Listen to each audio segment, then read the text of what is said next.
Do you remember the first time you saw Avalon Hill's Squad Leader, either at a store or at a friend's house? I do. Well, I sort of do. I think I saw it the first time when my buddy Scott brought it over. We had back in the 70s, late 70s, we had a gang of gamers, and we played mostly Advanced Dungeons and Dragons. That was my wheelhouse. Fantasy and science fiction. Things like Advanced Dungeons and Dragons, Traveler, Metamorphosis Alpha, in the RPG, even some Rune Quest, I think, a little bit.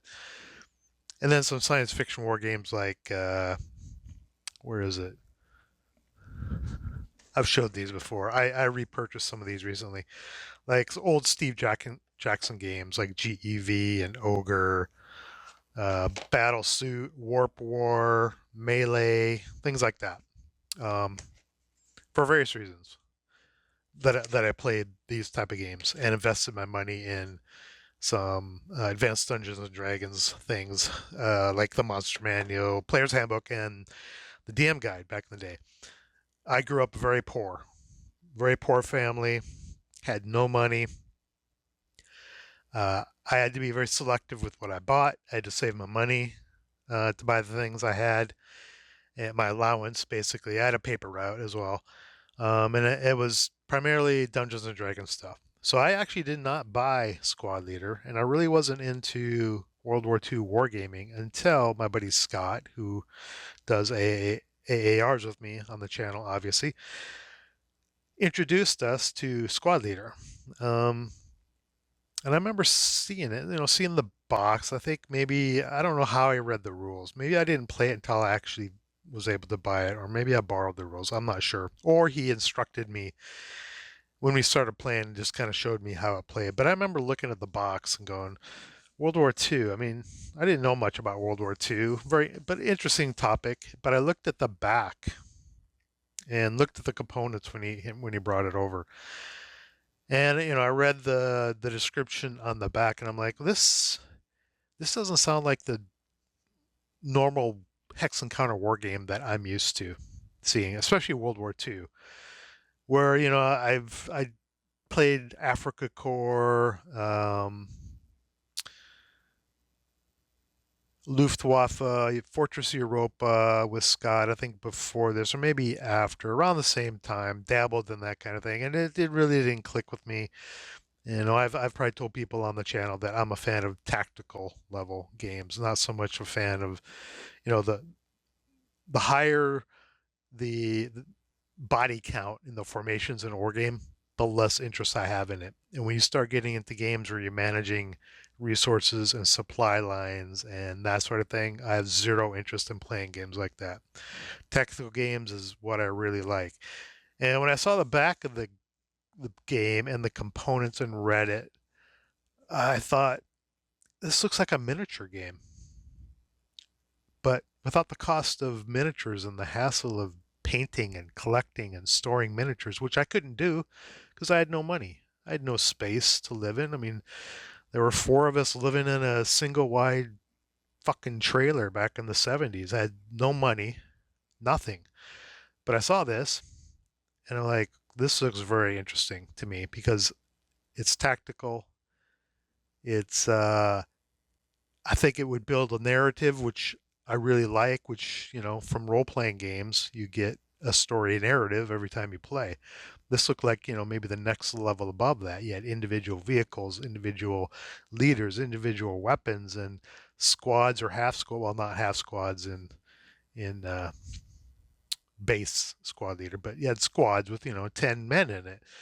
And you had individual buildings and roads and stuff. And I thought, whoa, this looks cool, as far as gaming goes. So I found a way, I don't remember how, to buy it. And I'm sure back then, well, today the prices are ridiculously low, if we look at what they were back then. But even back then, for how old was I? I was probably 13, maybe, something like that.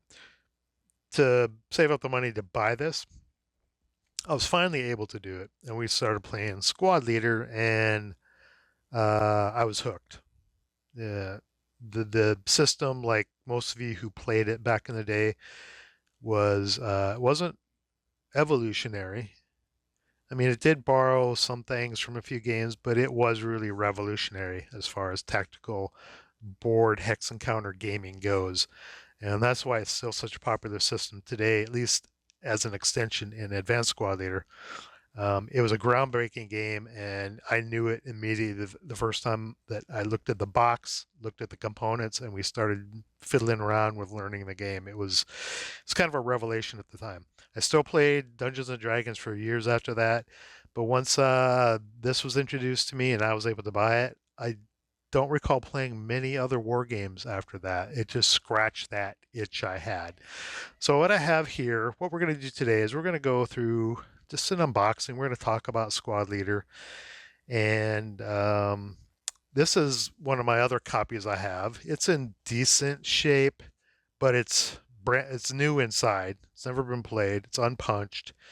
And we're just going to go through it, and we're going to talk about old school Squad Leader, what it was, maybe how it differed from the ASL that we all play today. I don't know how many people play Squad Leader. I don't, looking at the data on Vassal, you can look back at a month's worth of play for all the different um, Vassal modules that can be played. Squad Leader is not played much at all on Vassal. It's really really small numbers, and I understand why. It's most people have these squirreled away. Maybe they've gone on to other things. Maybe they've moved to full ASL and they just look back at this with a lot of nostalgia, which I do as well. I will never play, I won't say that.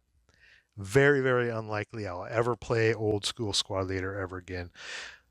Beautiful game. I love it to death, but uh, there's just not much of a player base to entice me to play it. And I would have to, well, anyone who steps back to Squad Leader after playing ASL for years and years and years, you'd have to unlearn a lot of things to play base Squad Leader. So let's crack it open and check it out.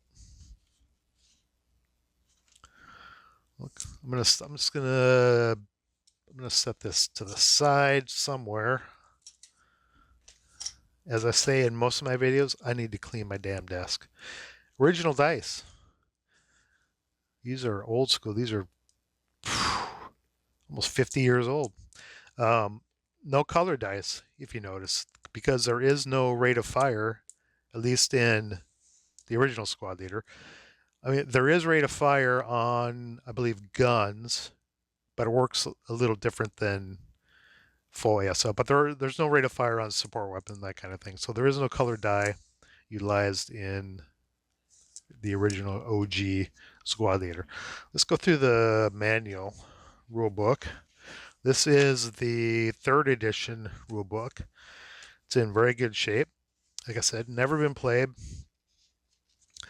Now, the one thing that Squad Leader revolutionized, I don't, maybe it wasn't the first time it was used. Programmed instructions. I think it was used in Panzer Blitz and or Panzer Leader as well. But it seems so, which I played both of those as well.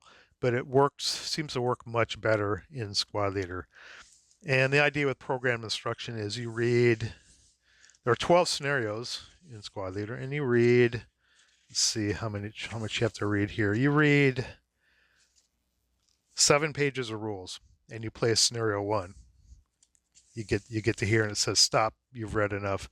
All that is necessary to play the initial scenario, the guard's counterattack, which is scenario 1, and you play it. When you've played that once or maybe multiple times, then you read the rules for scenario 2, which build on scenario 1. And this introduces some support weapons. It introduces flamethrowers, demo charges, and smoke and concealment and fanaticism. It's 1 page. So you read 1 more page of rules, and then you play scenario 2, and so on. So you build up on your rules as you go through the rule book, which was a great feature. Can't really do that in ASL. There are ways to do it, but it's just too big of a system, too complex of a system to do that. But there are homegrown methods to do kind of a programmed instructions for ASL. Now the fundamentals are the same. Phases are the same between the original squad leader and ASL.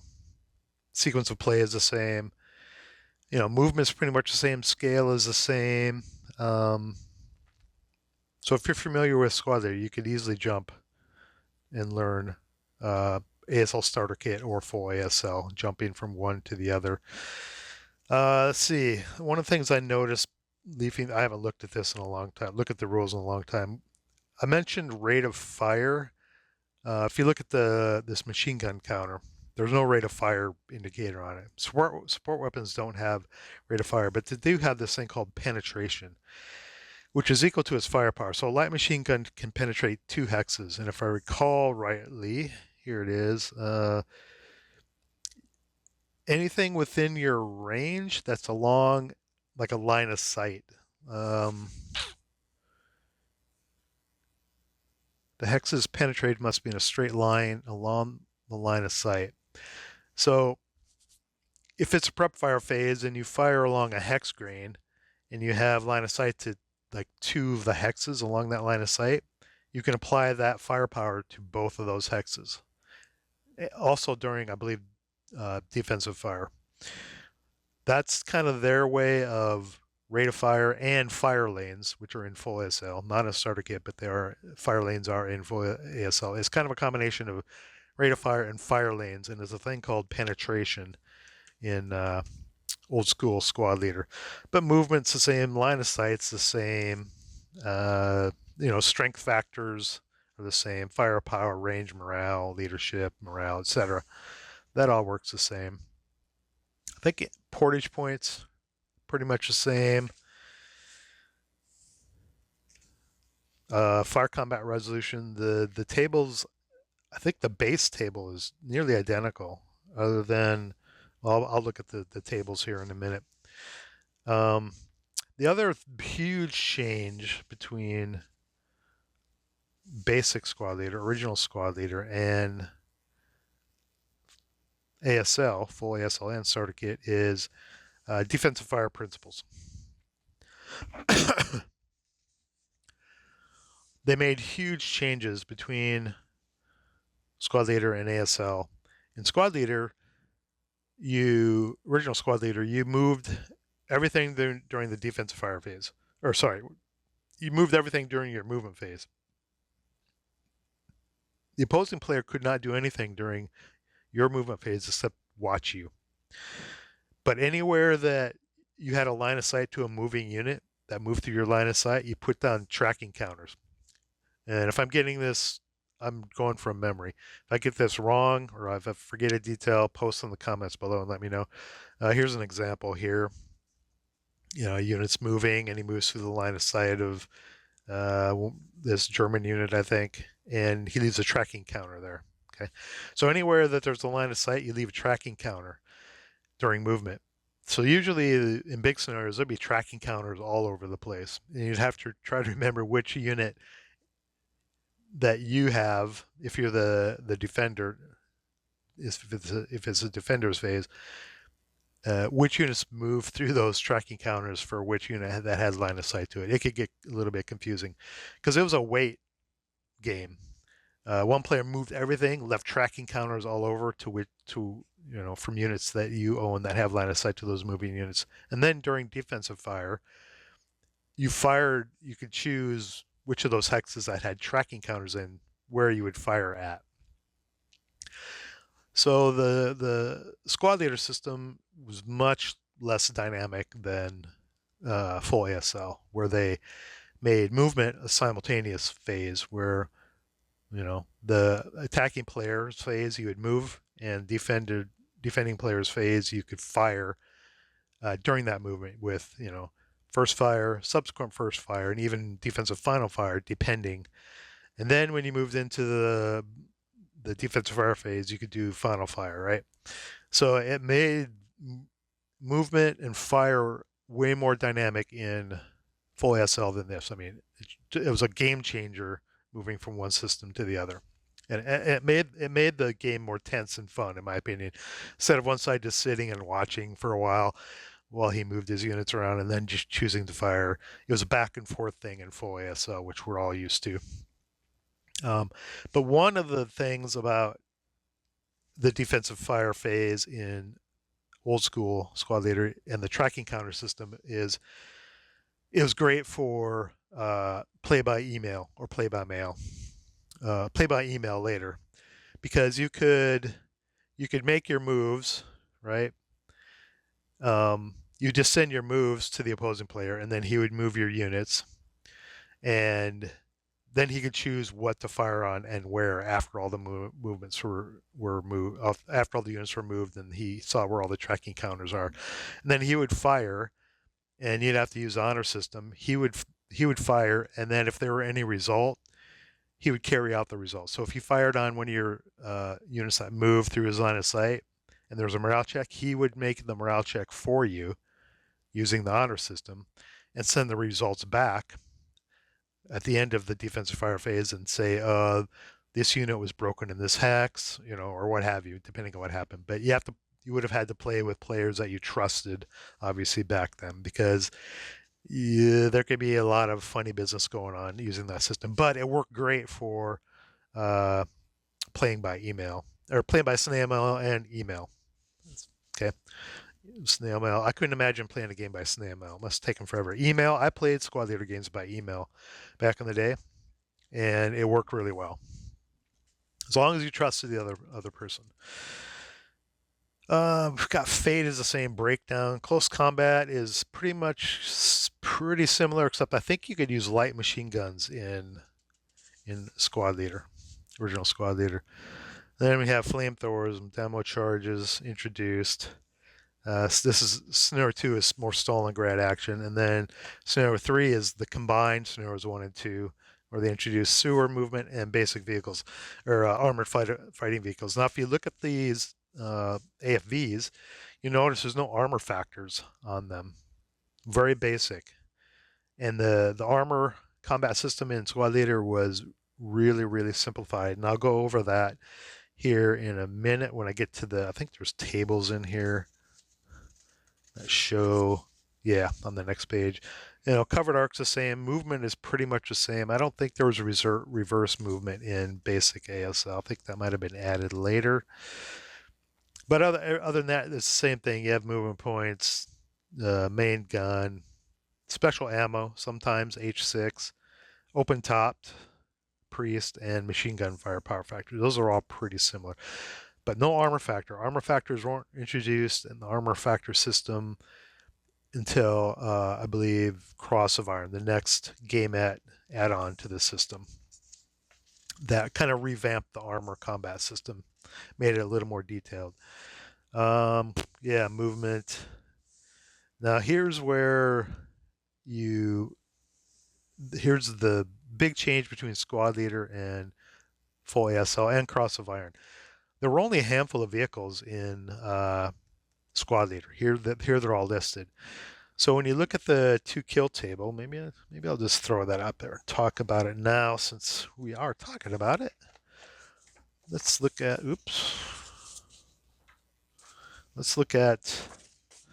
the back side here.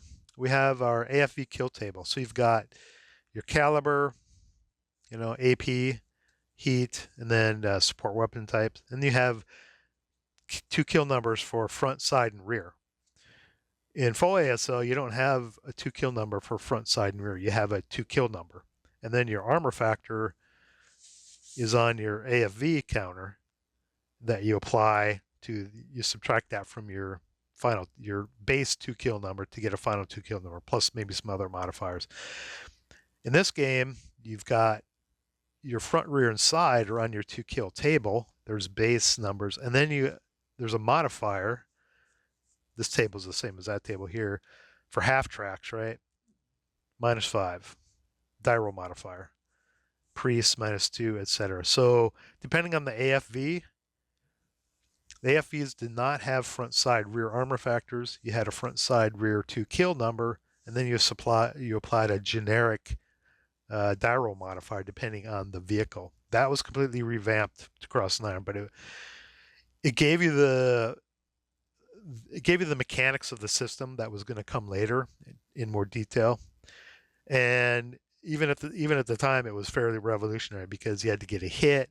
You had to determine um, if it was a front, side, or rear. There was no, I believe, turret or hull hit at that time, and then you had to apply like an armor modifier to that. So it's still pretty detailed. It worked really well, very easy to do, but it vastly different than what we do today. We'll come back to the charts later. Let me speed this up. I'm just noticing things that jump out at me that I think are quite a bit different. Oh, in Rex, I think we're different. I believe when a vehicle was destroyed and wrecked, I'm not sure if they were like burning AMVs, but you had to put down the wreck counter um, in the same orientation as the vehicle when it was killed, because if the line of sight, and I know why they got rid of this because it was kind of ridiculous, if the line of sight crosses the wreck outline in old school squad leader, it's a hindrance. If it doesn't cross the outline, not the counter outline, but the silhouette outline, then it's not a hindrance. Or in this case, maybe it's not even called a hindrance. Maybe it's just called a terrain effect modifier. But you can see how that can be problematic. So you have to place the counter down just perfectly. Don't touch it, and don't touch it when you're trying to measure line of sight on the map board with a string running over it, to see if it clips the silhouette.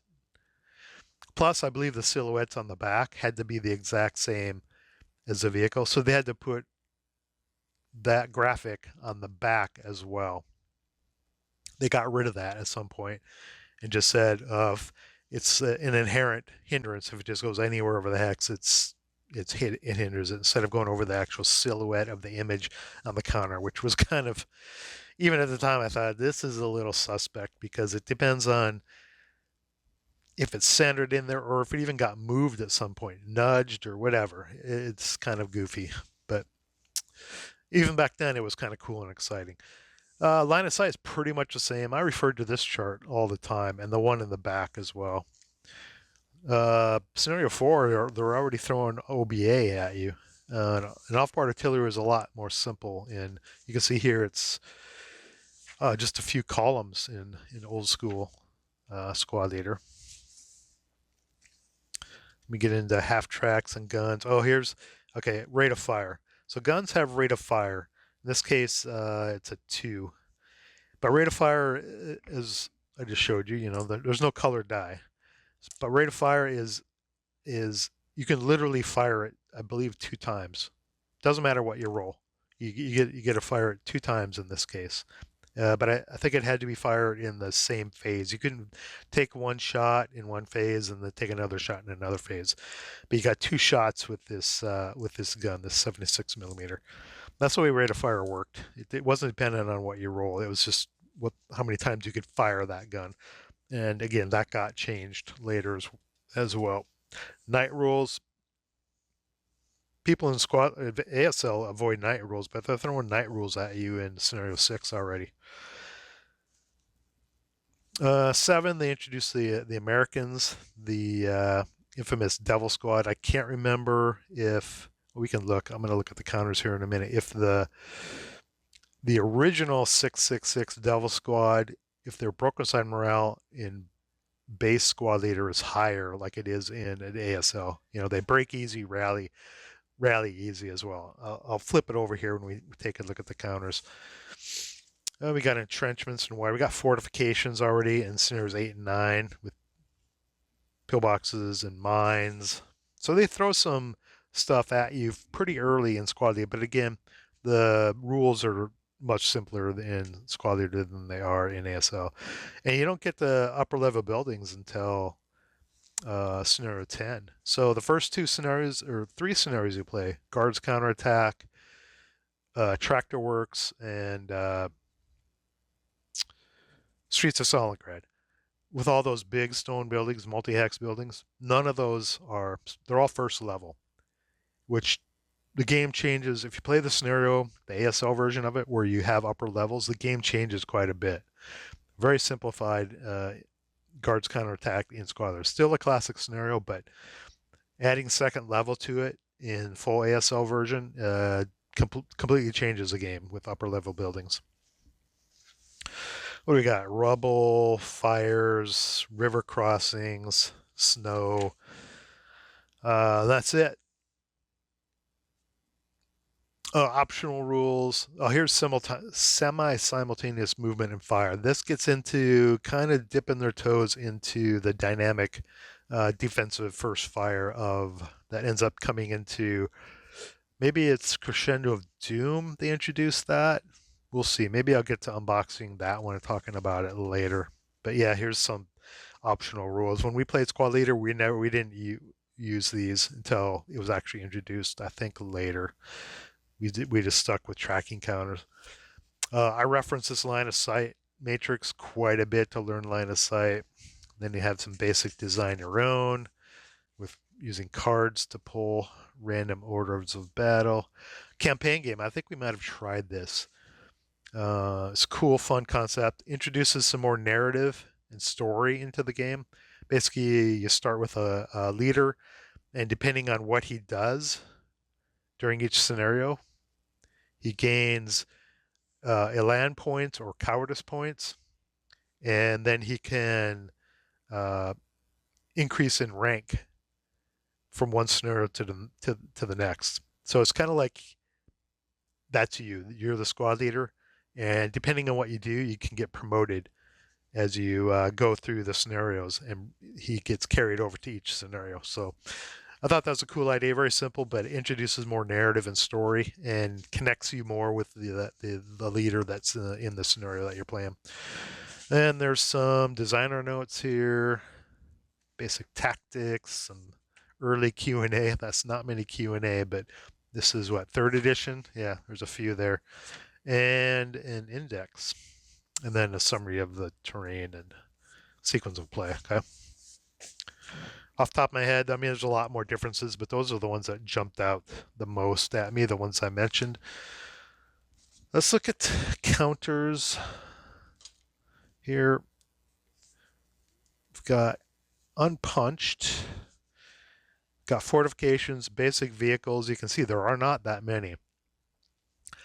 Got some trucks, some half tracks, some open top half tracks, and some vehicles, some Mark IVs, Brumbar, some Stugs for the Germans, Russians, a bunch of T-34s, Su-121, some trucks, and then the Americans have some half tracks and some M4s and a couple priests and an M10. Not a lot of armor. Squad Leader is not an armor-driven game. It's an infantry-driven game. Even when there is armor present, it's very low in number in a scenario. Squad Leader became more of an armor game. Well, I shouldn't say it that way. More armor concepts and orders of battle were introduced to Squad Leader when Cross of Iron came out, which revamped the armor system. And I'll do an unboxing and talk about that in a later video. So that's, yeah, not a lot of armor in Squad Leader. Let's look at the infantry. Unpunched. I'm going to do this so it all fits. I'm going to do it this way. These guys are almost falling out. We have Russians here. Silhouettes are huge. Silhouettes and numbers are huge. The Americans, let's flip over and look at the 666s and see. Oh, they do have half squads. I don't know why I thought Squad Leader might not have had half squads, but they do. 467s, a lot of them, and 838s. That's it. And you'll notice there's no troop quality. There's no elite first line, second line, green, and conscripts in basic ASL. You just have a couple different types of squads here. Like normal infantry and some type of engineer, right? That's all you've got. And then some support weapons and leaders. Let's look at the red berserk as well for the Russians. Let's look at these 666s. No, their broken side morale is 6. Yeah, the Americans in Squad Leader are brutal without that 8 morale on the broken side. That got revamped at some point. Okay, so that's unpunched Squad Leader infantry. Next, let's look at Yeah, let's look at the, go back to the tables. Do I have my, yeah, I do. Let's compare it to, got my squad leader. Let's compare it to the infantry fire table here. I think it's pretty much the same, other than the pin task check, which was added on at some point. I think the base, oh, and the in squad leader, oh, that's what I should mention. The fire mechanics in squad leader could be brutal. You fired at a stack and you rolled snake eyes, everything, the entire stack is dead. Didn't matter. Just boom, everything is gone. In ASL, you've got different, basically levels of KIA. If you get a one KIA and you have a stack of four, three squads and two leaders, or three squads, a leader and a hero, what have you, you roll for random selection. You might get unlucky and get a tie, but usually only one thing is going to get killed. The rest, might be broken or have to take a morale check, depending on what you get. Squad leader, KIA means entire hex is toast. Doesn't matter. But other than that, I think it's the same. If we look at the eight firepower, a 4 is a 2 morale check. 8 firepower, yeah, 4 is a 2 morale check. 3 is a casualty reduction. 3 is a KIA. Yeah, so there's a little bit of difference in this threshold between KIA and a morale check. They introduced casualty reduction.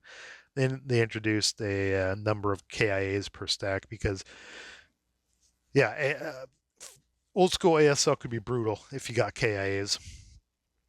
Close combat table, is that the same?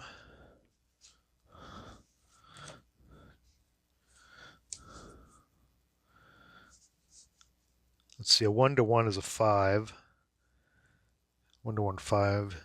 3, 4, 5. Yeah, it's pretty much the same, unchanged. Yeah, a lot of the stuff that was revolutionized in base squad leader, those numbers carried right over to full ASL. Here's the sequence of play, and you see here the red is dual player participation. Movement phase is not red. The defending player just gets to watch until the defensive fire phase when he does all of his shooting. And the backside, we already talked about the 2-kill table and how that works on vehicles. The 2-hit table, there was no infantry target type, vehicle target type, and area target type.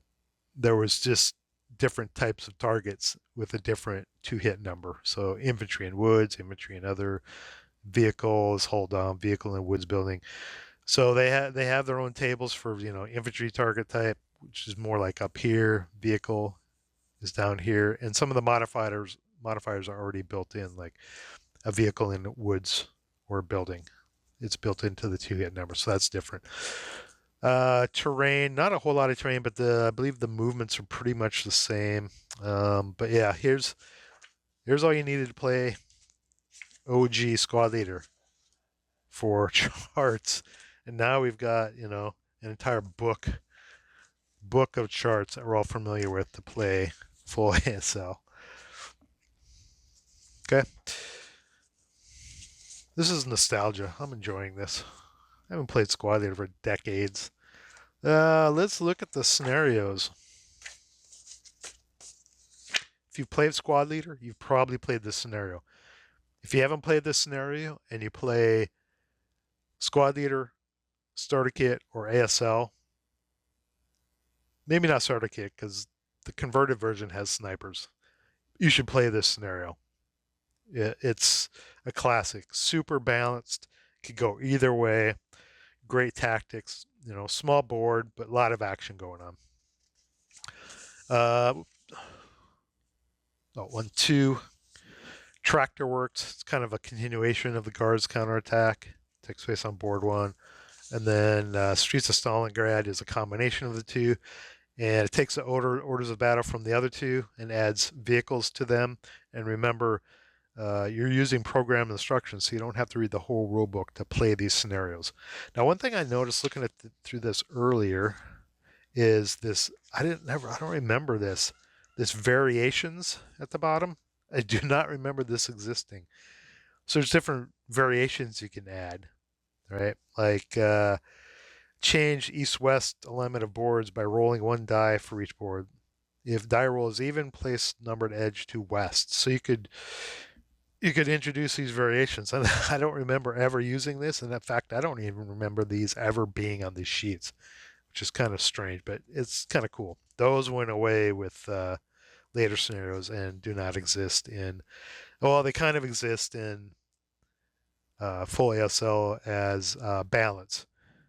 Um, but balance in full ASL, I don't think I have a full ASL scenario sitting out, isn't really balanced. A lot of people make the mistake that that's supposed to balance the scenario if you think it's out of balance, but it's not. It's not meant to do that. It's a concession. So if both sides want to play one side, the way it works is one side will, give up their side, but they get the concession, the balance, add an extra leader or whatever it happens to be. That's what it is. It's not a balancing rule in full ESL. It's a concession rule. Hill 621, another classic. Big scenario.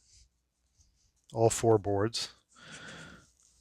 And then if I can pick this up, got 7 here. I think we start getting into introducing the Americans. Yeah, up to this point, it's all German Russians, and this is where the Americans get introduced.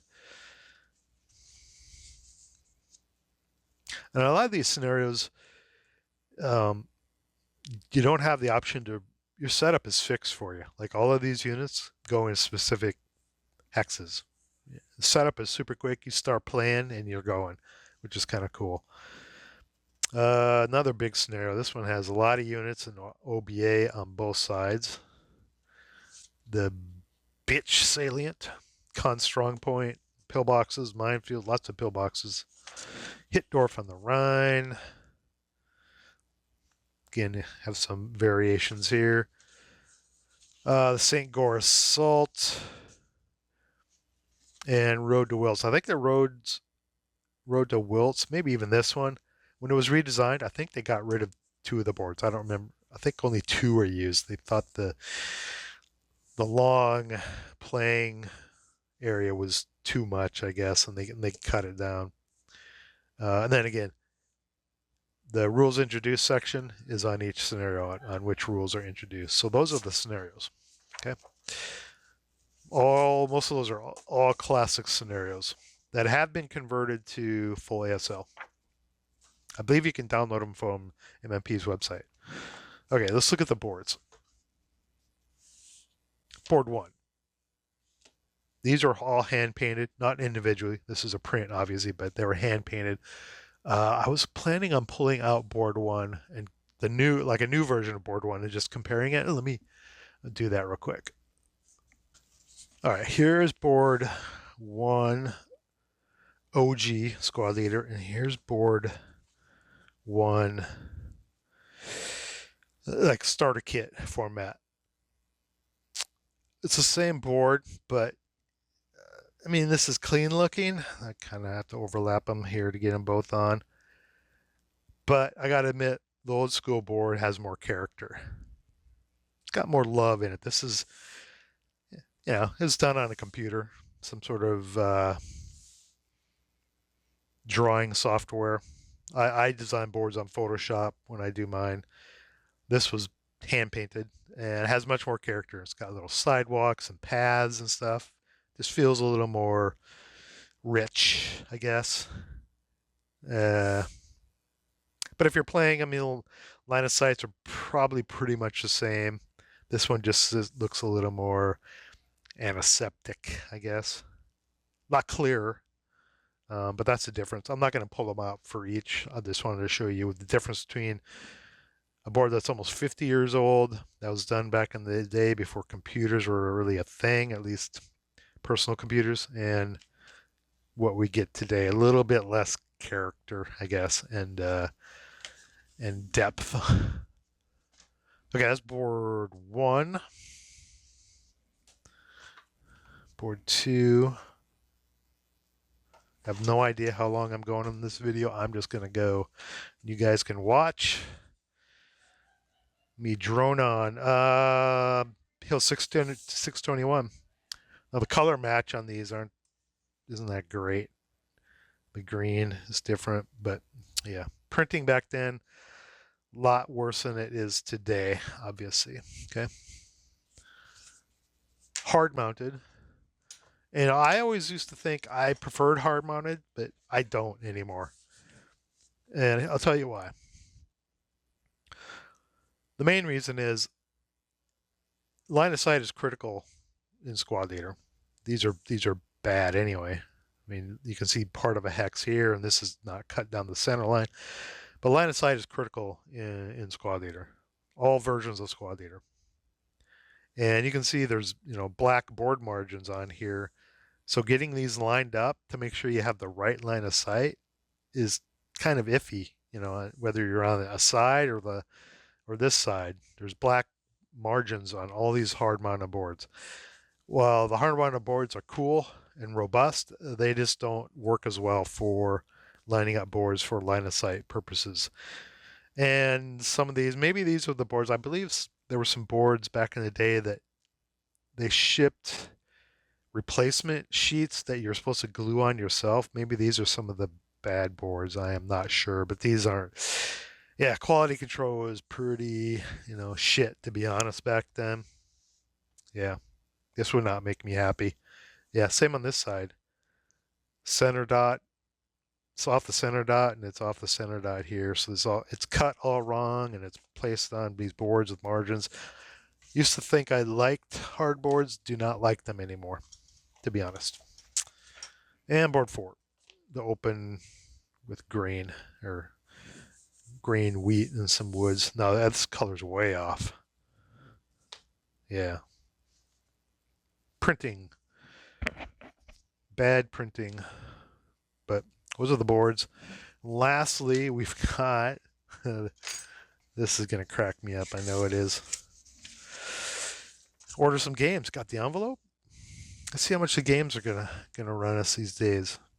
You can get a full color catalog for 50 cents. Nice. Let's see. Fall Christmas 1979. Let's find Squad Leader on here. Cross of Iron wasn't out. Squad Leader. There it is. I don't know if you can see it. $12. That's how much Squad Leader cost back in 79. I probably bought it in 78 or 79, somewhere in there. $12. And you remember at the beginning of the video, I told you that we were poor. I couldn't even afford $12 damn dollars to buy this game for a while. Yeah. You can buy the parts, $2 for the box, $2 for the boards, $2 each. That's interesting. The components add up for way more than, if you wanted to buy the 4 boards for $8, just spring $4 more and get the entire game again. Yeah, that's kind of weird. Because I think the other games, most of the parts of this add up to the cost of the game itself. But yeah, most of the games on here are $12. There are a few exceptions, like Dune was $15. So $12 to $15. Now they're what? $130 to almost $200 maybe, depending on what they are. It's crazy. But we're all addicts and we do it anyway. So I am going to fill this out. I'm going to fill out my order and mail this in and see what happens. I want my Squad Leader for $12. Come on. Send it to me. Okay. That's my trip down memory lane for Squad Leader. Here's the back of the box. I don't know what that is. I think it's a piece of blue tape from my mat here. That's it for Squad Leader. I'll do a Cross of Iron video later going through that. Maybe I went into too much detail and reminiscing and talking about the differences, but I had fun doing the video. I've been meaning to do this for quite a while. Pulled this off the shelf and cracked her open. I'll never punch this. I'll just leave it as is. I have another version that is my 40 some year old version that's all beat to hell and punched. And if I ever play Squad Leader, which the only reason I would do it would be for nostalgia purposes, I'll just use that. This will stay uh, unpunched as is, even with this little tweak right here. Yeah, that's the end. All right. Thanks for watching. Thanks for listen to me ramble. And I'm not quitting until I roll snake eyes. Come on, snake. Oof. Oh, that's better than snake eyes most of the time.